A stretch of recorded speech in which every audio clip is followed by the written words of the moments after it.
Muy buenas tardes. Bienvenidos a Existeando, hablando de dignidad humana, un proyecto del Colegio Iberoamericano de Estudios Existenciales y Humanísticos en la Ciudad de México, en la calle de Ayuntamiento 99, letra A, en el centro histórico de esta preciosa ciudad. Es maravilloso pensar que han pasado 8 días desde la última vez que pudimos coincidir y evidentemente también son 8 días más de vida que en este momento, y todas las veces obvio, pero en este momento son extraordinariamente valiosos. Es un gusto volver a coincidir y sobre todo saber que del otro lado están ustedes también, y eso a mí particularmente me llena de profunda alegría.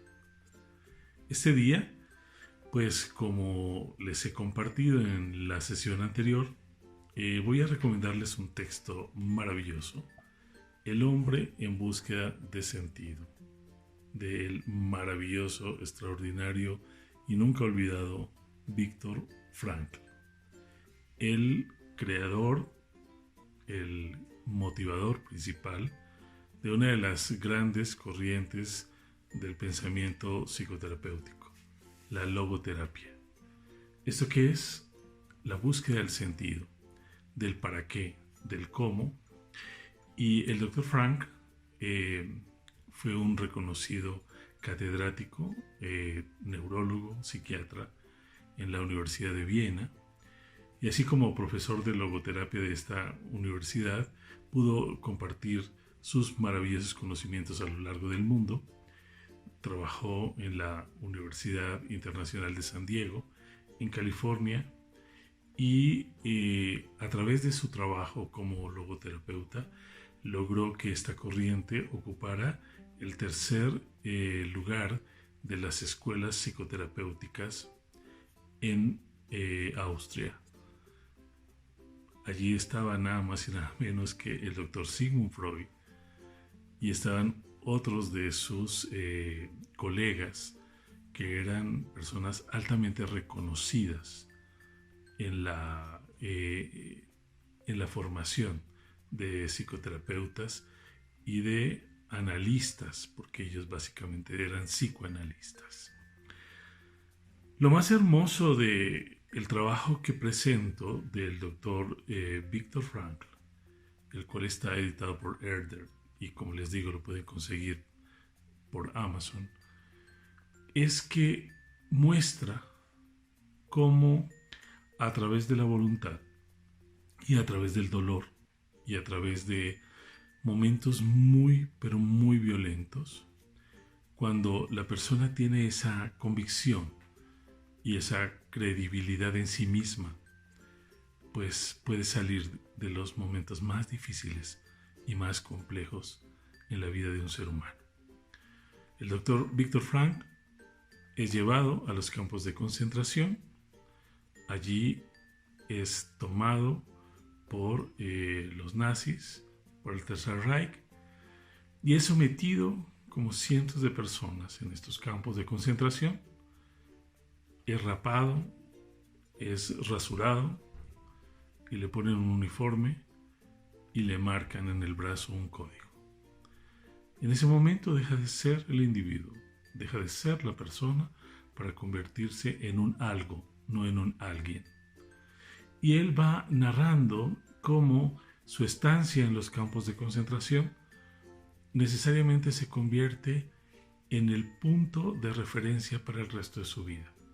Él ya era un médico afamado, tanto que le dan la oportunidad de que salga de Austria, pero tiene que dejar a toda su familia, la cual va a dar a los campos de concentración. Y el doctor dice: no, la suerte de los míos es mi suerte. Es llevado a los campos.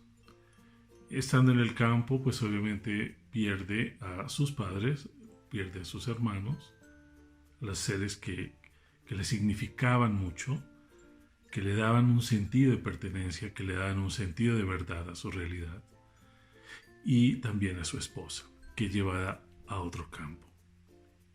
Durante la estancia en el campo de concentración, el doctor Frank va contando los días y descubre que es muy importante estar viviendo cada hora, cada minuto, porque no tenemos ninguna certeza como en este momento de que mañana estemos vivos, de que tengamos un sentido para nuestra realidad, de que lo que hacemos nosotros le dé un eco de esperanza a otros.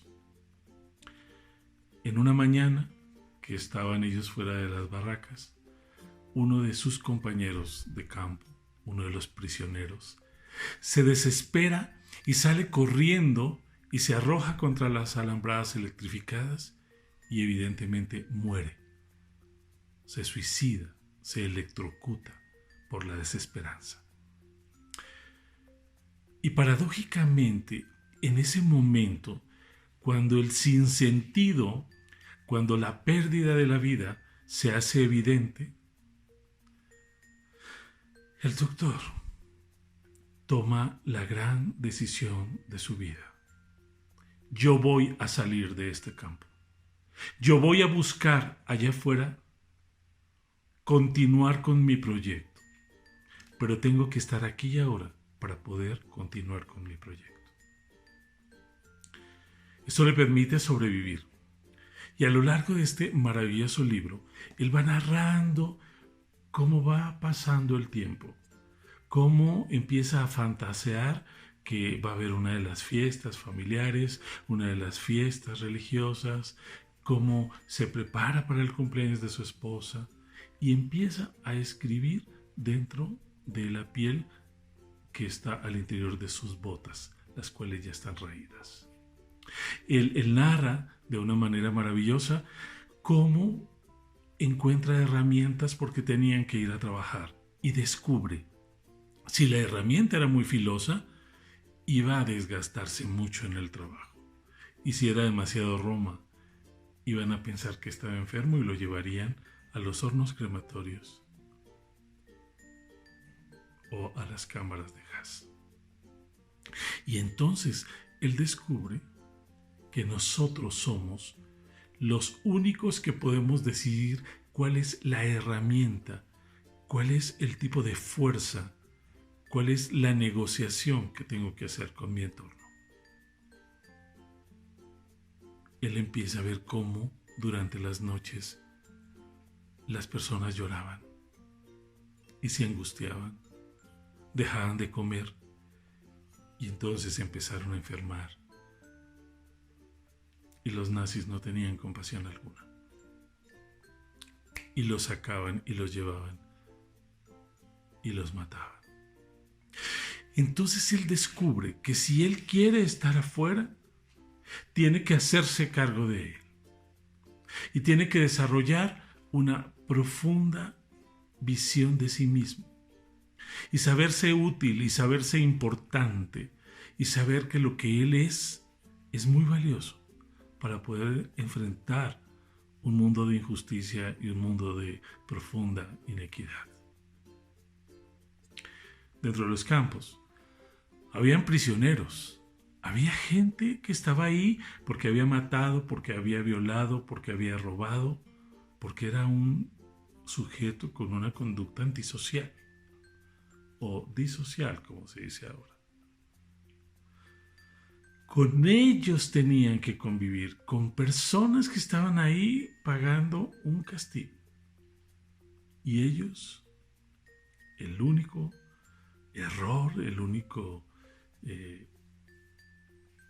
enorme tropiezo que tenían en sus vidas era ser judíos. Era pertenecer a otro grupo. Era no coincidir con esta visión de la raza aria, de la raza perfecta, de la raza todopoderosa. Adolfo, que era un hombre que había venido de una profunda represión infantil, su padre era un alcohólico violentísimo, que llegaba ebrio, ultrajaba a su madre, la golpeaba hasta sangrarla, y luego la poseía sexualmente. Y sus hijos, el pequeño Adolfo y su hermano, tenían que ser testigos de esto. Por eso cuando Adolfo llega a ser el Führer, era un hombre profundamente insensible al dolor del otro. Y sin embargo, paradójicamente, adoraba a los canarios. Y cuando moría uno, porque tenía muchísimos, se deprimía profundamente y dejaba de comer 1 o 2 días. Sus mujeres enloquecieron y finalmente muere carbonizado, dejando una huella de dolor y de terror en muchos seres humanos hasta el día de hoy. Y el doctor Frank, Viktor Frankl, logra sobrevivir a eso. Cuando los aliados abren los campos de concentración Auschwitz, él puede salir. Y él no sabía que su esposa estaba viva. Y su esposa estaba en otro campo de concentración. Pero la depresión, la tristeza, la angustia, el miedo, la desolación, la falta de confianza en ella, no le permitió elegirse. Y cuando se abren las puertas para que todos salgan en estampida, ella cae al piso y pasan por encima de ella y muere el día de la liberación. El doctor Frank, cuando ya está liberado, pasó 6 meses narrando su historia y llorando. Y tenía varios asistentes que estaban escribiendo los textos. Al principio, este maravilloso libro se llamó Un psicólogo en un campo de concentración. Y tuvo el éxito de una galleta en un parque. No lo compró nadie. A nadie le interesaba eso. Pero cuando él empezó a modificar su percepción y se hizo cargo de este proyecto maravilloso que era su vida, y de empezar, como el gran científico que era y el gran teórico, a dibujar las bases filosóficas y metodológicas de la logoterapia, la terapia del sentido, el tratado del sentido de la vida. Y él dice, no es importante lo que te ocurre, sino qué haces con lo que te ocurre. No es importante si te tocó sufrir, sino qué estás aprendiendo de ese sufrimiento. No es importante si fuiste llevado y aniquilado y golpeado y humillado, sino qué estás haciendo con esos golpes que recibiste, con esa humillación, con esa incapacidad de levantarte o de resignificar tu experiencia de vida. Por eso, en honor a este personaje maravilloso, a quien tuve el privilegio de conocer en Guadalajara, y que era increíble saber que él existió, porque dejó una gran obra. Hay un texto bellísimo de él que se llama La presencia ignorada de Dios. Y que justamente es en este momento de nuestra historia donde vale la pena que resignifiquemos todas esas cosas. Por eso, el día de hoy, nuestro tema es la autoconfianza.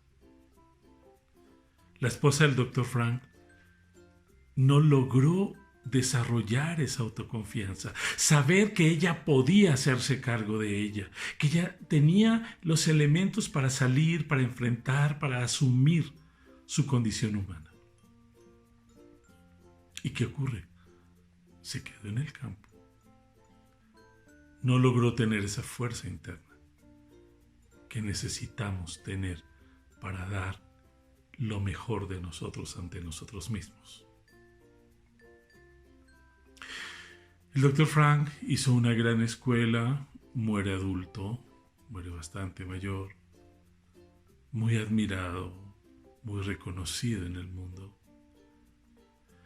Pero él hizo una metodología bellísima y la cual dice el para qué del cómo.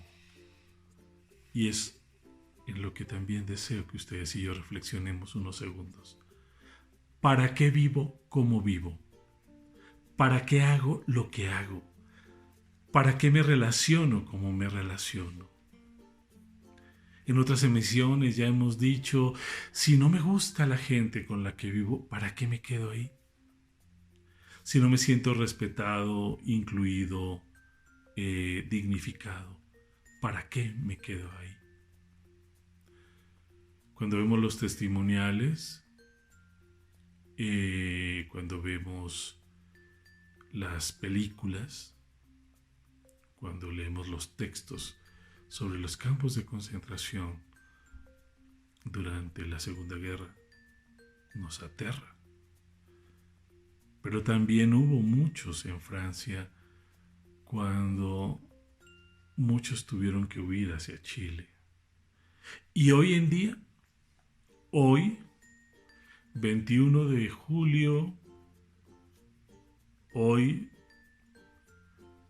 en este año de dolor, en este año de pandemia, en este año de ruptura, siguen existiendo estos lugares, estos campos. Hoy justamente hay una crítica, hay una rebelión, hay una protesta en el mundo, porque en China hay estos campos que ellos han llamado de reeducación, en donde está plagado de gente musulmana. No fue suficiente el dolor de la guerra. No ha sido suficiente la cantidad de muertos que ha dejado el narcotráfico, la violencia, el crimen organizado. No han sido suficientes los feminicidios para aprender esta lección tan dolorosa. Y ahorita, muchísimos nos estamos cuidando, le tenemos terror al COVID. No queremos ir a los hospitales, nos aterra morir sin ver a nuestros seres queridos. Pero mi pregunta es, ¿qué tanta confianza tengo en que lo que yo hago y lo que yo elijo y por lo que yo lucho vale la pena? Porque quedarme vivo para seguir haciendo lo que estaba haciendo, para seguirme comportando como me estaba comportando, para seguir ultrajando a los demás porque no hacen en el momento justo lo que yo quiero que hagan, para estarlos criticando, para estar hablando mal de los demás, creo que sobra tiempo. ¿Y de qué nos serviría entonces en unas semanas, en unos meses, ante la posible promesa de una vacuna, salir a un mundo del que no nos sentimos parte? Y es justamente allí en donde ustedes y yo tenemos la responsabilidad histórica de hacernos cargo de nosotros mismos, de tomar las mejores decisiones, de saber que cada momento cuenta, que cada día cuenta. Y entonces, confiar en mí es un principio fundamental. Porque si yo no hago de mi vida una experiencia extraordinaria, ¿cómo voy a colaborar o cómo voy a coadyuvar a que los demás así lo hagan? Por eso estamos todos así, ¿no? Pidiéndole a la vida que aparezcan las vacunas. Y queremos que los gobiernos se responsabilicen. Es más, hoy ya en internet aparece que posiblemente en pesos mexicanos la vacuna individual costará como 65 o 70 pesos. Estamos hablando aproximadamente de $3, $4. Pero mi pregunta es, ¿van a haber filas enteras de personas estirando el brazo para que les coloquen la vacuna? Tal vez 1 o 2 días estaremos en espera de no tener reacciones secundarias, que podría ser un poco de fiebre o dolor del brazo, no sé a dónde la coloquen. A lo mejor un poquito de conjuntivitis, algún dolorcito de cabeza. Y listos. Hasta la próxima vacunación. Y volveremos a las calles. Y volveremos a tirar basura. Y volveremos a ofender al que no sale rápido del semáforo. Y a ofender a la otra persona porque es una mujer. Vieja tenía que ser. Y vamos a volver a ultrajar a nuestras compañeras y a nuestros compañeros. Insultaremos a nuestros hijos. Dejaremos de llamarle a nuestros adultos mayores. Porque no te puedes quejar que después de 4 o 5 meses de que me has tenido aquí las 24 horas, no vas a salir ahora con que te sientes sola. Con que nadie te quiere, con que nadie te acompaña. Y como no va a haber mucho dinero, pues entonces vamos a tener justificación tras justificación y vamos a estar ofendiéndonos unos a otros y vamos a querer que papá gobierno venga y nos dé todas las situaciones de seguridad que nosotros necesitamos. No olvidemos que por lo menos bajo estos modelos el Estado, el gobierno, solo es un administrador de nuestros bienes y servicios. No nos tiene que proveer, nos tiene que favorecer, que es diferente, para que yo pueda estudiar, leer, trabajar, construir entre todos lo que cotidianamente llamamos patria. Es momento de empezar a levantarnos.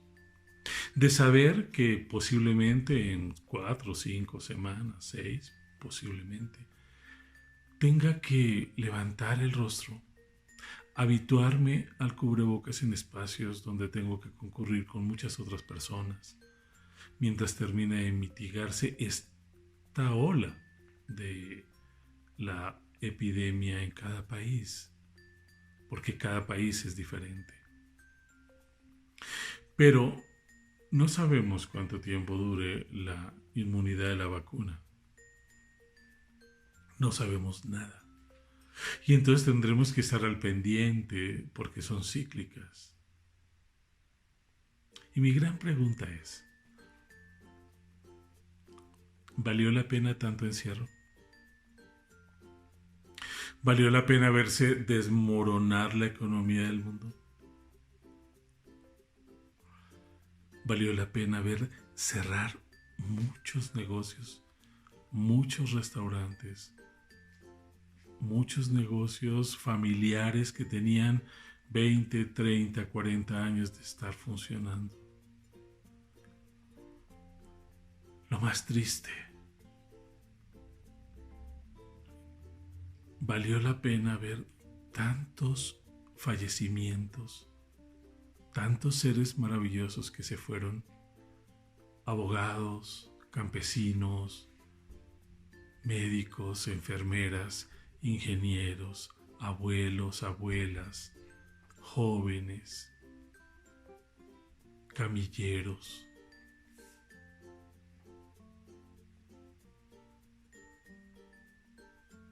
Valió la pena que todos ellos tuviesen que perecer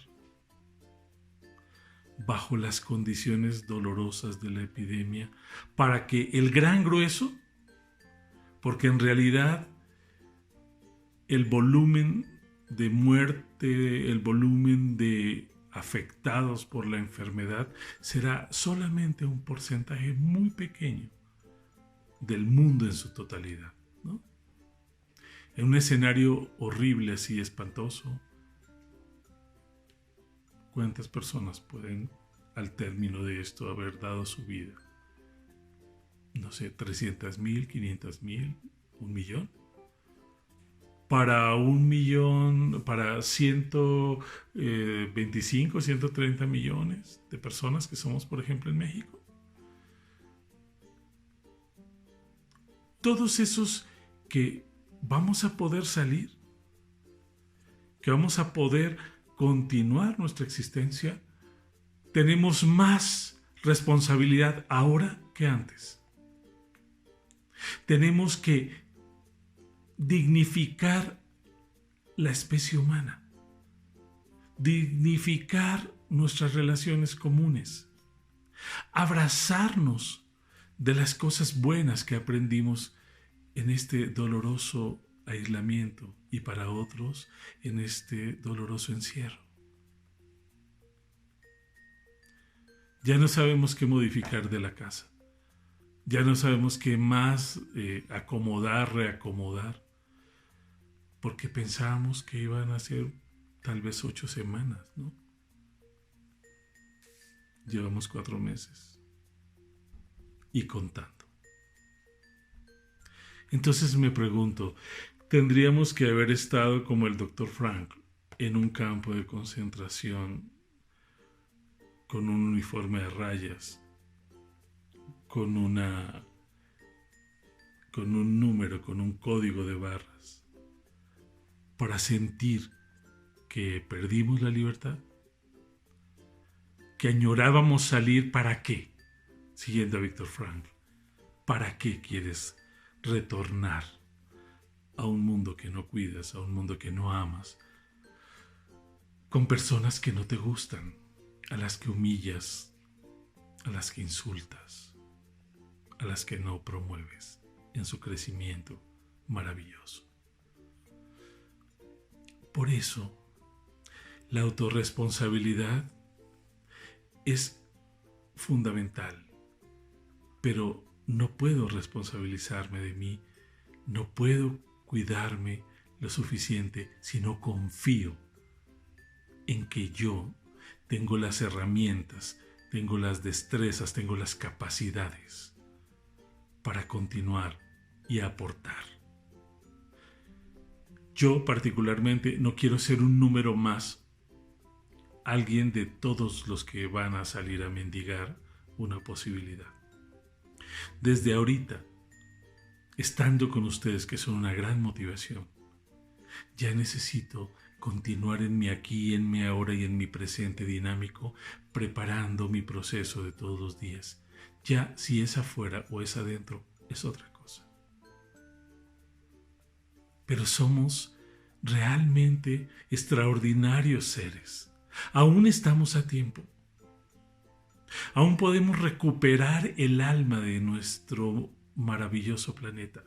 El alma integrada por la exquisitez de los olores, la belleza de sus ríos, la hermosura de sus bosques, la belleza de los rostros que nos rodean. Ese es el alma de este planeta. Nuestra manera de ser altamente empáticos con los demás, profundamente tolerantes, pero una tolerancia saludable, no en una tolerancia patológica. Y poderle decir al otro, ok, vamos a continuar, estamos aprendiendo. Tienes derecho a equivocarte, tienes derecho a no ser asertivo, pero eres responsable de haberte equivocado y eres responsable de no haber sido asertivo. Eso no lo podemos negociar, porque si no, no dejamos de ser niños en cuerpos de adultos. Y necesitamos hacernos cargo. Por eso yo confío y sé que Marco Antonio es capaz de continuar y de hacer la parte que a él le toca, porque lo que yo tengo que hacer por mí y para mí no lo va a hacer nadie. Porque yo tengo que respirar por mí y tengo que comer y tengo que cuidarme para no ser un estorbo allá afuera. Así que ese es el reto.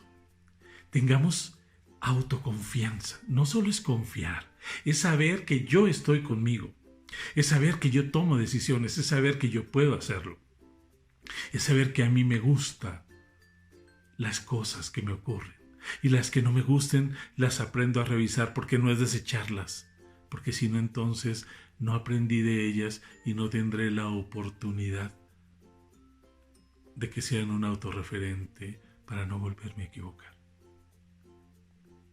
Y si me equivoco, lo vuelvo a intentar. Acuérdense de Víctor. Él se prometió no quedarse en el campo, Y por eso pudo salir. Y por eso conocimos su pensamiento. Y por eso conocimos su obra. Y hoy hay muchos logoterapeutas continuando su sueño. En verdad, si no tenemos claro para qué queremos salir, me hago la pregunta, ¿valdrá la pena? No, es que ya no soporto más, ya estoy harto. ¿Valdrá la pena? ¿Volver a mis áreas de trabajo para volver a hablar mal de los otros? ¿Para volver a recargarme en los demás y no tomar grandes decisiones como mi existencia? ¿Para volver a ultrajar a mi pareja? ¿Para volver a sancionar a mis compañeros porque no son lo que yo espero? ¿Para otra vez olvidar a mis hijos?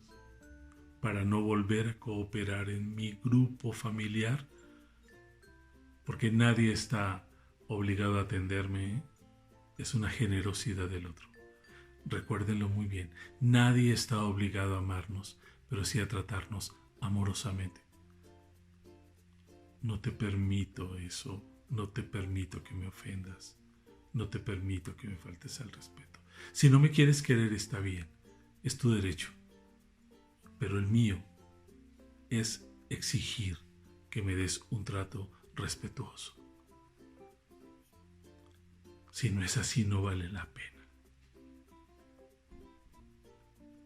Y si no es así, ¿para qué queremos salir?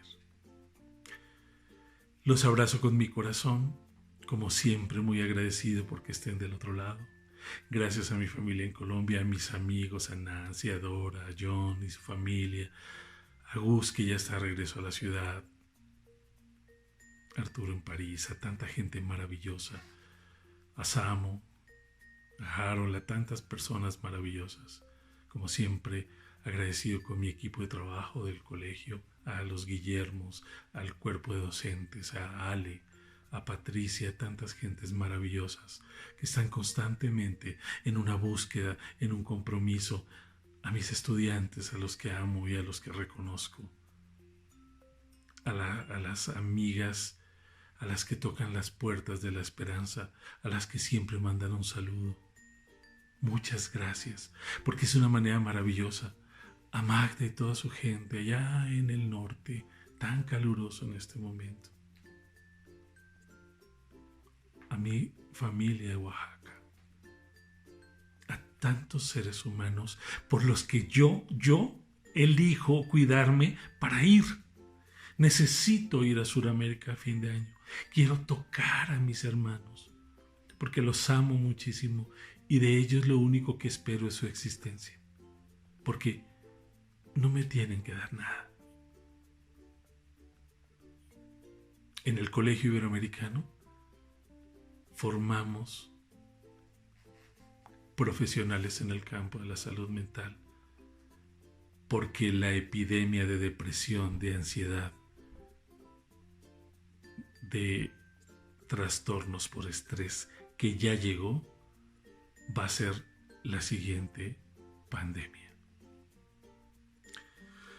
Tenemos que fortalecernos y tener una gran autoconfianza para poder continuar con esta tarea maravillosa de estar vivos. Le agradezco inmensamente al Dr. Frank el que nos haya dejado este maravilloso testimonio del hombre en búsqueda de sentido. Hasta la otra semana y sé que nos volveremos a encontrar. Muchas gracias. Los amo y los abrazo con mi corazón.